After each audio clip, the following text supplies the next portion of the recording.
भाव सुनाता हूँ। तुमको एक चिट्ठी मैं लिख रहा हूँ, चिट्ठी का फौरन जवाब चाहिए। कोई नहीं सुनाएगा मेरे का,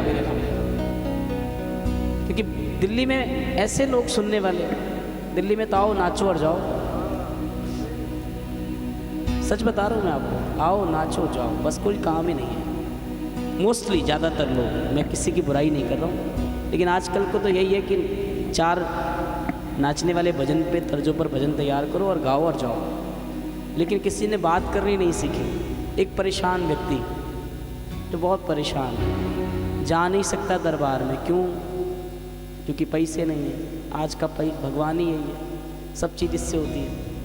जा नहीं सकता, उसके दोस्त बार बार उसको कहे चल तू बिहारी जी के, तेरा काम हो जाएगा, तो एक बार चल। बेचारा हर बार तो हाँ कर दे, हर बार कह दे चलूँगा, लेकिन जब जाने की बारी आए कभी फ़ोन बंद कर ले, कभी जाए नहीं, क्योंकि कहे कैसे कि जाऊँ कैसे, कुछ तो लगेगा। एक दिन परेशान हो गया रात को, कहने लगा प्रभु ये क्या चक्कर है, सबको बुला रहे हो, कोई प्लानिंग नहीं कर रहा तब भी जा रहा है, आराम से घर में बैठा हुआ, चल बे बिहारी जी चलेगा, 5 मिनट में तैयार हो आ रहे हैं। मैं कई महीनों से आपके यहाँ जाने की कोशिश कर रहा हूँ, आप मुझे नहीं बुला रहे, क्यों भाई?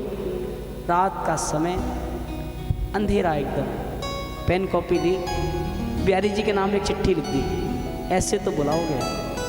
कहने लगा क्या चक्कर है, मुझे क्यों नहीं बुला रहे? शब्द सुनिएगा बस, अच्छे लगे तो गाइएगा। तुमको एक चिट्ठी मैं लिख रहा हूँ, चिट्ठी का फौरन जवाब चाहिए। तुमको एक मैं लिख रहा हूँ, चिट्ठी का फौरन जवाब चाहिए। और ऐसा जवाब नहीं, कर्मों का मेरे क्या लेखा जोखा, कर्मों का मेरे क्या लेखा जोखा, अच्छे बुरे का हिसाब चाहिए। कर्मों का मेरे क्या लेखा जोखा, अच्छे बुरे का हिसाब चाहिए। कौन कौन ये चिट्ठी सुनना चाहता है एक बार? 1 2 3 4।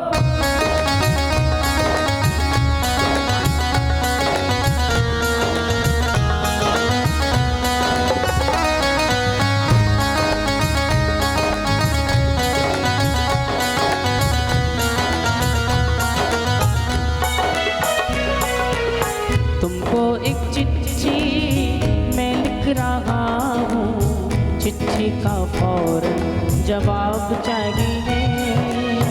कर्मों का मेरे क्या लेखा जोखा, अच्छे बुरे का हिसाब चाहिए। तन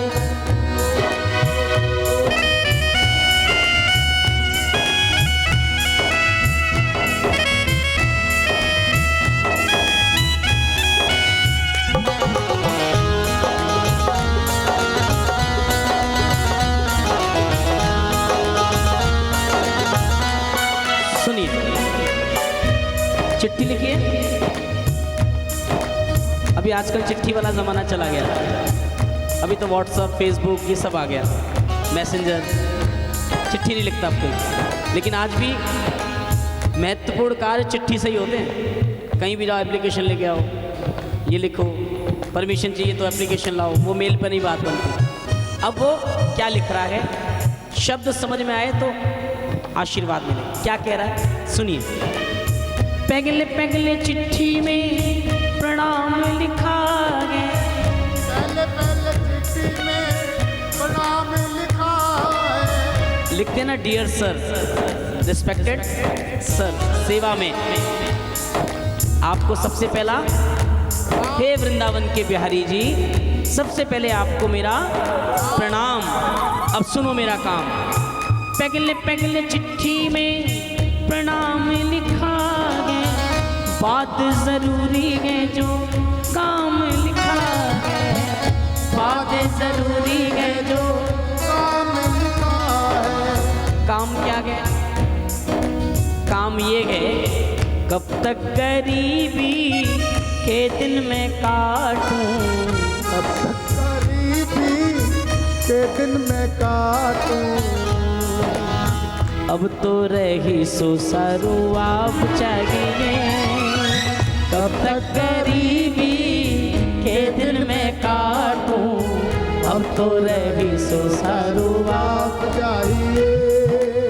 दूसरी बात सुनिए, कहने लगा ठाकुर जी मैंने सुना है खुशियों के धोखे में डूबा रहा गम में, देनी है सजा तो देना अगले जन्म में। खुशियों के धोखे में डूबा रहा गम में, देनी है सजा तो देना अगले जन्म में। शायद इस बात का अनुभव बाबूजी को ज़्यादा हो, क्योंकि इन्होंने इन चीज़ों में डील किया होगा। इंसान दो समय में गलती करता है, दो समय में। पहला जब बहुत खुश होता है, सेंस खत्म हो जाता है, वो खुशी में ऐसे ऐसे काम करता जाता है, उसे पता ही नहीं चलता कि गलत कर रहा है या सही कर रहा है। दूसरा, जब बहुत ज़्यादा दुखी होता है, बहुत परेशान होता है, उसके पास कोई रास्ता नहीं बचता, करे क्या, तो उसे गलत रास्ते पे जाना पड़ता है। सामान्य परिस्थिति में कभी कोई गलती नहीं करता। अगर सामान्य रहे तो भगवान मैंने कोई खुशी में गलती कर दी हो, मैंने कोई गम में गलती कर दी हो, और आप सज़ा देने के मूड में बैठे हो कि तूने गलती करी है इसलिए नहीं बुला रहा हूँ, तो इस जन्म में नहीं अगले जन्म में। क्यों? क्योंकि खुशियों के धोखे में डूबा रहा गम में, देनी है सजा तो देना अगले जन्म में। देनी है सजा तो देना अगले जन्म में। क्यों? क्योंकि मैंने सजाए सुंदर जो सपने, मैंने सजाए सुंदर जो सपने, होने हकीकत वो ख्वाब चाहिए। मैंने सजाए सुंदर जो सपने, होने हकीकत वो पाप चाहिए। आगे सुनाऊं, ताली बजाओ।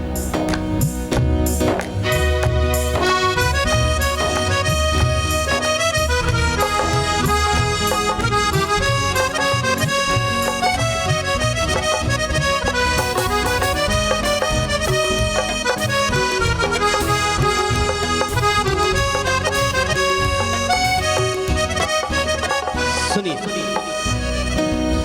कहने लगा परमात्मा मैंने ये भी सुना है कि इंसान को जैसा कर्म करेगा इसी जन्म में भोगेगा।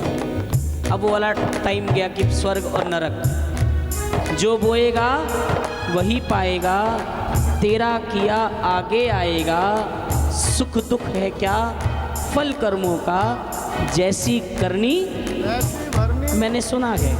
तो एक काम करो, आपको सज़ा देनी है, सज़ा देनी है। अगर मैंने गलत काम किया है तो सज़ा दो, लेकिन थोड़ा सा मेरा फेवर कर दो।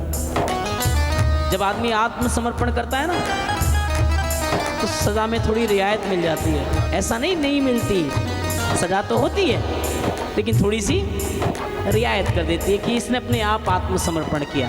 तो कहने लगा करना सितम तो मुझे देना इशारा, करना सितम तो मुझे देना इशारा। देखो अगर ये इशारा अच्छा लगे तो आशीर्वाद देना। क्या मांग रहा है? सजा। भगवान से सजा मांग रहा है अपने कर्मों की। किस रूप में?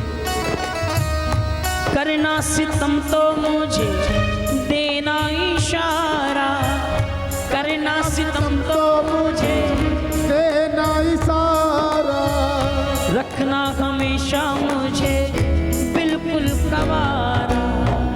रखना हमेशा मुझे बिल्कुल कवारा। आई बात समझ में नहीं आई? आ गई? जहां ना पहुंचे रवि वहां पहुंचे कवि, और जहां ना पहुंचे कवि वहां पहुंचे अनुभवी। अनुभवी।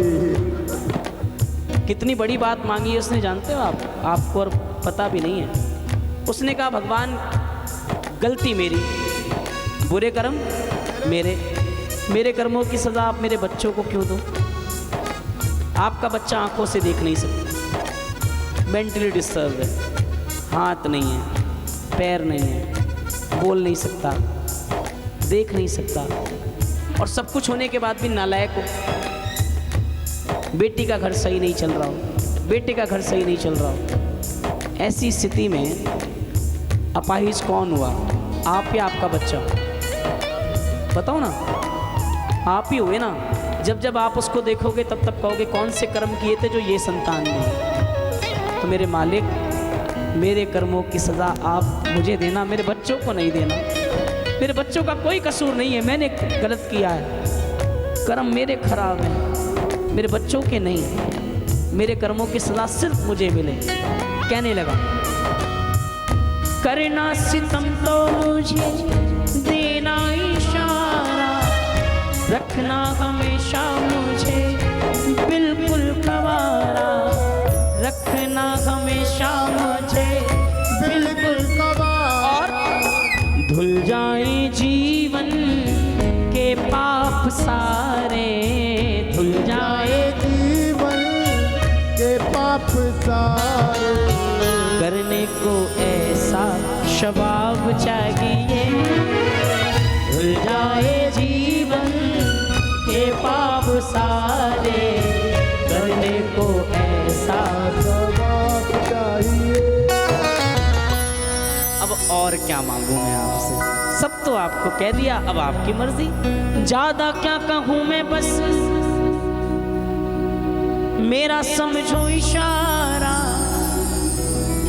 आप सबको भी बोल रहा हूं, ज्यादा क्या कहूं मैं, बस मेरा समझो इशारा।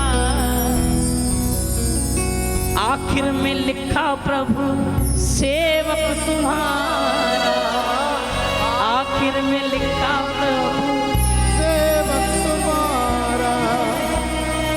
वृंदावन का इसमें लिखा पता है, तुम तक पहुंचनी जनाब चाहिए, तुम तक पहुंचनी जनाब चाहिए।